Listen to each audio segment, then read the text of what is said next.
30년 동안 증권회사에서 있는 펀드는 없습니다. 정말 넌센스라고. 굉장히 나쁜 놈들이다. 도대체 뭐가 문제냐고 이게. 장사를 하고 있다.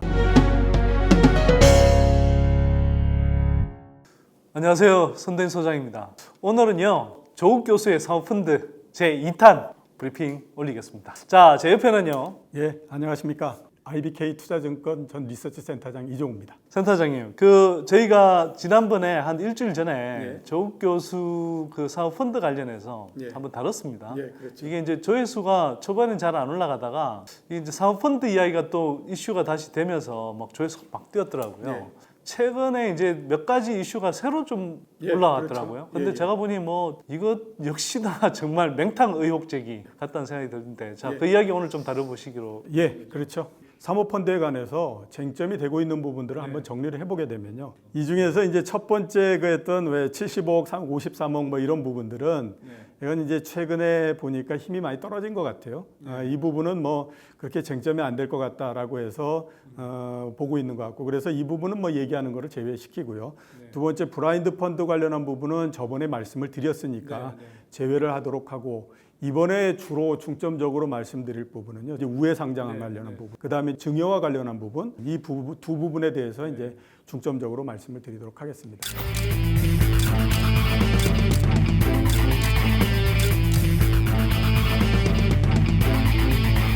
우회 상장이라고 하는 것이 뭐냐? 이게 상장이라고 하는 거, 우리가 이제 일반적으로 얘기하는 상장은 직접 상장인 형태입니다. 그러니까 회사를 만들어서 쭉 회사를 키워 나가다가 그 다음에 이제 거래소 이런 데에서 정해놓은 상장에 관한 요건이 있거든요. 그 조건에 맞게 되면 우리 회사를 여러 사람들이 나눠서 이렇게 이 주주가 될 수 있게 거래소 올려주십시오, 이렇게 해가지고 하는 게 이제 직접 상장이고요. 근데 여기까지는 시간이 굉장히 많이 걸리잖아요. 그렇기 때문에 다른 기업들이 이런 형태를 하죠. 하나는 상장돼 있는 기업 중에서 가치가 굉장히 떨어져 있는 기업들이 있지 않습니까? 그런 기업들을 인수해가지고 그 회사하고 합병을 하든지, 아니면 그냥 있는 회사에다가 비상장 회사가 그거하고 서로 합병을 하든지, 이렇게 해서 이제 합병을 통해서 이루어지는 그런 상장을 이른바 이제 우회 상장이라고 얘기를 하거든요. 사모펀드에 투자했던 것들이 이 우회 상장을 통해서 이런 계획을 갖고 있었고, 이 계획은 굉장히 나쁜 거고, 그렇기 때문에 여기에서 엄청난 차익을 얻으려고 했던 거다. 이제 이런 것이 일반적인 형태입니다. 자,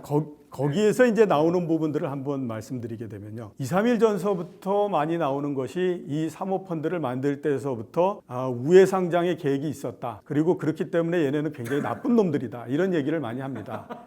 근데 제가 30년 동안 증권회사에서 있으면서 굉장히 많은 PF 펀드, 사모펀드 이런 걸 많이 봤거든요. 어느 PF든지 사모펀드든지요, 엑시트라고 합니다. 그러니까 상장을 통해서 자기들이 출자하고 투자했던 돈을 회수해가는 과정인데, 이 계획이 없는 펀드는 없습니다.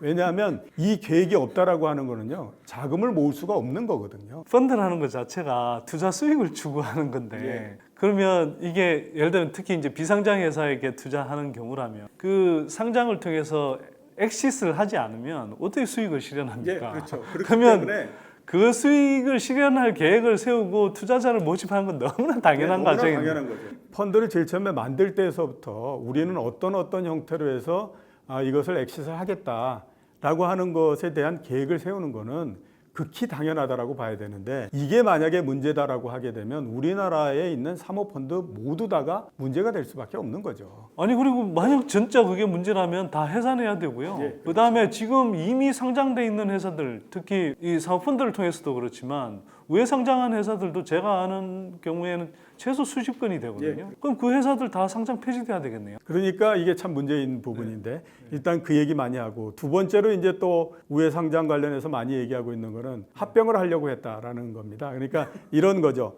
지금 보면 코랭크 P라는 곳이 있지 않습니까? A라고 하는 거 하나, 또 B라고 하는 거 하나, C라고 하는 거 하나, D라고 하는 거 하나, 이렇게 해서 각기 이제 돈을 조성한 거에 따라서 투자한 것들이 각기 다르거든요. 그 중에 하나가 지금 이제 문제가 되고 있는 이 조국 후보자 가족들이 투자했다라고 하는 웰스 CNT라고 하는 회사고, 또 하나는 보게 되면 다른 곳에서 돈을 모아가지고 해서 지금 투자해 놓은 것이 WFM이라고 하는 코스닥에 있는 상장회사입니다. 요 두 개를 서로 합병을 하려고 했다라고 하는 거인 거거든요. 자, 근데 우리가 한번 생각해 보면 같은 PE에 있다라고 해가지고 각기 돈의 주체가 다른데 이게 하나는 상장이고 하나는 비상장이라 해서 이게 꼭 둘이서 합병을 하려고 했다라고 보기가 어려운 거죠. 그죠? 그런데 이거를 합병을 하려고 했다라고 하는 것 자체는 굉장히 소설이 될 수밖에 없는 그런 그 부분인데, 지금 이제 이 부분들을 계속 얘기하고 있는 거거든요. 우리나라 창투사에서요, 그 창투사 아래에 있는 여러 가지 펀드들 중에서 비상장회사에다 투자했고, 그 다음에 상장회사에 투자했고, 이런 것들이 굉장히 많이 있습니다. 그러면 그런 것들은 모두 다 합병을 하기 위한 과정이냐? 그게 아닌 거거든요. 개 중에 보게 되면 물론 합병을 하는 것도 있지만, 비상장회사는 비상장회사대로, 상장회사는 상장회사대로 가면서 비상장회사 잘하면 그게 나중에 그냥 직접 상장을 하기도 하고 이렇게 하는 건데, 둘을 꼭 합병을 하기 위해서 이렇게 했다라고 하는 거는 그거는 진짜 소설일 수밖에 없는. 아니 뭐 그리고 실제로 그 소설이 구현이 됐어요. 그 구현이 됐다고 하는데 그게 무슨 문제냐고. 그렇죠. 아니 회사들끼리 인수 합병은 당연히 할 수 있는 것이고. 그렇죠. 그러니까 정말 문제가 아닌 것들인데 이걸 이제 계속 하나하나가 마치 뭔가 좀 문제가 있는 것처럼 엮어서 버무리다 보니 진짜 뭔가 대단한 의혹이 있는 것처럼 자꾸 이야기를 하는데 하나하나 이렇게 따져보면 아무 문제가 없어요. 자, 그 다음에 한번 합병 얘기가 나왔으니까 생각을 해볼게. 합병을 할 때 지금 있는 그 비상장회사 웰스 CNT, 상장회사 WFM 이렇게 이제 합병할 때 1대1로 합병을 하는 게 아니잖아요. 그렇죠. 합병을 할 때는 합병을 하려고 하는 회사들이 두 개가 다 상장이 돼 있는 회사면 주가가 서로 나와 있으니까 주가 비율대로 하면 되는 거고요. 그다음에 지금처럼 비상장회사하고 상장회사를 합병할 때는 비상장회사 같은 경우에는 그 회사가 가지고 있는 자산의 가치가 얼만큼 되고, 그다음에 이익을 얼만큼 내기 때문에 이 회사는 이익의 가치가 얼만큼 되니까 그걸로 산정을 해가지고 합병 비율을 정하지 않습니다. 만약에 그렇게 하지 않고 일방적으로 지금 비상장돼 있어서 조국 후보자 가족들이 투자한 이 회사 쪽에다 유리한 형태로 한다라고 하면, 이거를 상장돼 있는 WFM 주주 입장에서 봤을 땐 왜 우리 권리를 침해하느냐라는 거가 되기 때문에 합병 반대를 해버리겠죠. 그러면 합병은 무산이 돼버리는 형태가 되기 때문에 이거는 되는 게 아닌 그 부분들이거든요. 그런데 지금 어떻게 그 하냐면 비상장 회사를 그냥 상장 회사하고 1대1로 합병을 한다. 그렇기 때문에 이거는 500원짜리고 이거는 한 3,000원짜리니까 상장을 하는 순간에 6배로 튀니까 이거는 틀림없이 특혜야. 이렇게 이제 생각을 하게 되는 거죠. 아니 근데 그게 진짜 말이 안 되는 게 어떻게 1대1로 상장한다라는 걸 그걸 너무나 당연시하는 거죠. 정말 넌센스라고 저는 생각합니다. 그렇죠. 네. 그다음에 이제 우회 상장 관련해서 또 2, 3일 전서부터 나오고 있는 얘기는 이런 부분들입니다. 웰스 CNT라고 하는 지금 그 후보가 투자한 그 회사 있죠. 거기다가 지금 코랭크 P가 가지고 있는 통신 관련한 회사가 하나 있습니다. 또 하나는 자동차 관련한 회사가 있는데 이 세 개 회사가 서울 지하철 공사의 와이파이 사업에 같이 공동으로 해서 이렇게 그 사업을 하겠다고 들어가서 그렇게 해서 만약에 성공을 하게 되면 요 세 회사를 묶어 가지고 우회 상장을 하기 위해서 하는 거다. 이제 이런 얘기가 하거든요. 우선은 보면 지하철 공사 와이파이 그 사업 여기서 떨어졌습니다. 실현이 안 된 형태고요. 그다음에 같은 PE 내에서 이 회사 저 회사 이게 있는데 이 각기 회사들이 가지고 있는 강점들을 한꺼번에 묶어 가지고 그 컨소시엄의 형태로 공사 수주에 들어가서 그 공사 수주를 따서 각기 또 잘하는 부분들로 해서 거기에서 나눠서 이익을 하고 하는 것 자체가 그게 뭐가 문제가 있냐라고 하는 거죠. 그거는 당연한 부분들이라고 봐야 되거든요. 그러니까 우리가 그냥 쉽게 얘기하면 중동에서 한 뭐 1,000억 달러 정도의 수주가 나왔다. 그러면 삼성이 만약에 거기 간다라고 하면 거기에 따라서 그 하는 공사는 삼성의 그 건설회사가 할 거고, 그죠? 그 다음에 또 뭐 그 전자 관련한 부분들은 삼성전자가 할 거고, 이렇게 여러 개의 삼성 계열사가 모여가지고 그 공사의 수주를 따서 각기 잘하는 부분들로서 나눠서 이익을 내고 이렇게 한다라고 하는 것이 그게 뭐가 문제예요? 진짜 이 사안 다루면서 계속 센터장님하고 저하고 제일 자주 내뱉는 멘트가 도대체 뭐가 문제냐고 이게. 먼저 이제 증여 관련한 부분인데요. 보수 언론을 비롯해서 이제 언론에서 많이 얘기되고 있는 이 사모펀드를 통해서 어떻게 증여를 하려고 했다. 그 그림을 크게 보면 이런 형태로 써. 하나는 뭐냐면 사모펀드가 일단 돈을 조성을 했으니까 그걸 가지고 뭔가를 샀을 거 아니겠습니까? 네. 그러면 그 산 것이 가격이 굉장히 많이 떨어지면 그때 증여를 해주게 되면 증여세를 굉장히 적게 무는 거고 당연히 그렇죠. 이제 뭐 만약에 10억짜리를 샀는데 그게 떨어져서 현재 뭐 가격으로 한 3억 정도가 됐다. 네. 근데 그 3억 정도 됐을 때에 증여를 해주게 되면 증여를 3억분이 안 해준 거니까요. 그렇게 되니까 당연히 증여세도 그만큼 줄어드는 거고 그 다음에 그거를 자녀가 증여를 받은 다음에 네. 가격이 10억, 20억으로 올라가게 되면 증여세를 조금 물고 그 다음에 굉장히 이제 나중에 이익을 많이 얻을 수 있다 이렇게 되는 거잖아요. 근데 이거는 어떻게 생각하면 참 웃긴다라고 생각이 되는 게 저는 들으면서도 웃기네. 그 결과를 보게 되면 요때 증여를 했으면 됐다 이렇게 할 수 있지만 미래를 예측할 수가 없잖아요. 네. 그러니까 만약에 10,000원짜리 주식이 3,000원까지 떨어졌을 때 이게 다시 10,000원, 20,000원을 간다라고 하는 걸 사람들이 알 수가 없지 않습니까? 네. 그러니까 그런 상태에서 한다라고 하는 얘기가 되니까 이건 상당히 말이 안 된다라고 봐야 되고요. 두 번째 우리가 한번 생각해 봐야 될 부분이 최근에 많이 문제가 되고 있는 것이 왜 독일 국채를 이용한 DLS 뭐 이런 걸 했다가 5%밖에 안 남았다 이렇게 되잖아요. 그 얘기는 뭐냐면 1억을 투자했는데 손실이 많이 나서 500만 원뿐이 안 남았다라는 거예요. 그래서 그것도 사모펀드로서 한 거거든요. 자, 그래서 거기에다 한번 대입을 시켜보면 내가 1억이라고 하는 돈을 투자해서 500만 원을 증여하기 위해서 나는 9,500만 원의 손실을 봐야 되는 거거든요. 그러니까 그게 어떻게 생각하면 진짜로 웃지도 않은 얘기일 수밖에 없지 않습니까? 그러니까 이거를 통해서 증여를 한다라고 하는 겁니다.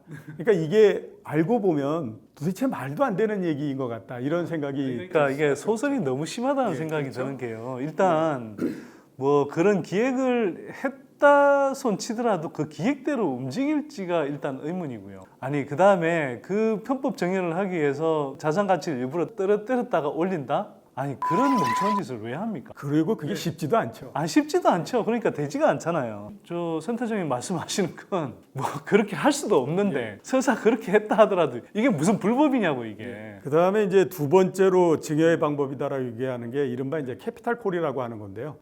예를 들어서 이런 겁니다. 한 3년 정도 약정을 했어요. 근데 한 1년 정도 지났을 때 내가 10억을 투자하고 3년 정도 약정을 했는데 1년 정도 지났더니 한 20억 정도로서 가치가 올라갑니다. 그러면 그때 나는 이제 20억이라고 하는 거를 빼고 그 다음에 이제 그렇게 되면 내 자녀들만 이 사모펀드에 남잖아요. 3년 약정을 했는데 1년 만에 빼기 때문에 그거에 대한 페널티를 물리게 됩니다. 그 페널티는 얼마냐 하면 이익이 났던 거에 한 30% 정도를 페널티를 묻게 되니까 3억 정도는 그 펀드에다가 떨어뜨려 줘야 되는 거죠. 그렇게 되면 내 자녀 입장에서 봤을 때는 나머지 있는 사람들이 그 3억이라고 하는 것을 이렇게 나눠 갔기 때문에 그거는 이제 증여가 된다 이런 그 형태가 됩니다. 자, 그래서 어떻게 보게 되면 야, 이게 그럴듯한데? 이렇게 이제 생각할 수 있는데 문제는 뭐냐면 이 후보자가 든 이 사모펀드는요. 이른바 어떻게 생각하면 경영 투자형 사모펀드인 거거든요. 그거는 지금 비상장이 있는 회사에다가 이걸 투자를 하는 거기 때문에 이게 이제 드디어 수익이 됐다라고 하는 걸 판단할 수 있는 거는 상장이 된 다음에 이제 판단할 수 있는 겁니다. 그런데 상장이 됐다라고 하는 거는 이 펀드가 가지고 있는 목적이 달성이 된 거기 때문에 상장이 되는 순간서부터 해서 펀드를 해산하는 절차로 들어가야 되거든요. 그러면 해산하는 절차 뭐 한 달인지 두 달 그 사이에 나는 강제로 빼가지고 그 3억만큼을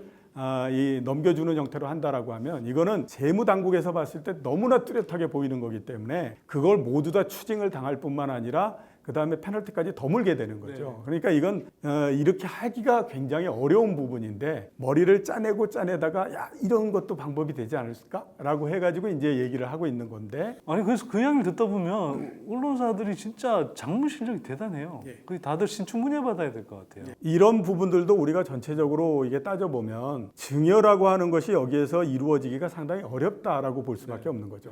많이들 얘기 나오는 게 이제 증여 뭐 이런 얘기들 굉장히 많이 나오고 그러는데 이 부분들이 우리가 실제적으로 뜯어보면 그렇게 쉽지는 않다라고 볼 수가 있습니다. 그래서 도대체 왜 이렇게 이런 얘기들이 계속 할까라고 생각해 보니까 1편에서 말씀드렸던 것처럼 우리나라 기자들이 잘 모르는 것 같고 정치적인 색깔도 상당히 그하고 뭐 이렇다라는 생각이 굉장히 많이 들어요. 그래서 제가 반대로 한번 소장님께 여쭤보고 싶은 게 조국 후보자 관련해서 미디어 오늘에서 얘기로 열흘이 안 되는 동안에 기사가 27만 건이 나왔다라고 얘기합니다. 27만 건이요? 하루에 2만 7천 건이네. 그러니까 우리 소장님이 전력이 동아일보 기자였으니까 도대체 언론이 왜 이러는지 하는 것에 대해서 한번 말씀을 해주셨어요. 아니 그러니까 저도 제가 보기엔 굉장히 이상한 현상이에요. 이게 무슨 뭐 예전에 뭐 최순실 국정농단 사태처럼 뭐 국정농단의 주역도 아니고 이 청문회 대상자가 되는 사람한테 이렇게 뭐 거의 뭐라고 그래야 되나요? 우리 하여튼 뭐 국정농단 사태 때 언론들이 조명했던 것 같은 그 정도 수준에 이렇게 계속 문제를 제기하고 이걸 제기한다는 것 자체가 저도 되게 황당해요 이게. 그저 그럴 만한 지금 사안으로 뭐 나온 게 있나? 근데 지금까지 명백하게 조국 교수가 비리를 저질렀다, 부정을 저질렀다, 범법 행위를 했다 하는 게 없어요. 현재까지는. 그래서 제가 생각하기에는 기자들이 잘 모르는 상태에서 이런 이제 아까 이야기했던 블라인드 사모펀드 또 뭐 우회 상장 이런 식의 용어들이 툭툭 튀어나오니까 아 이건 뭔가 있나 보다 이렇게 기자들부터 그렇게 생각하나 봐요. 검토할 능력이 안 근데 이게 이제 기사가 보니까 전반적으로는 이제 주로 정치부 쪽이나 그다음에 법조 쪽에서 많이 나올 거거든요. 그럼 경제부 쪽은 상대적으로 이제 거드는 입장인 것 같아요.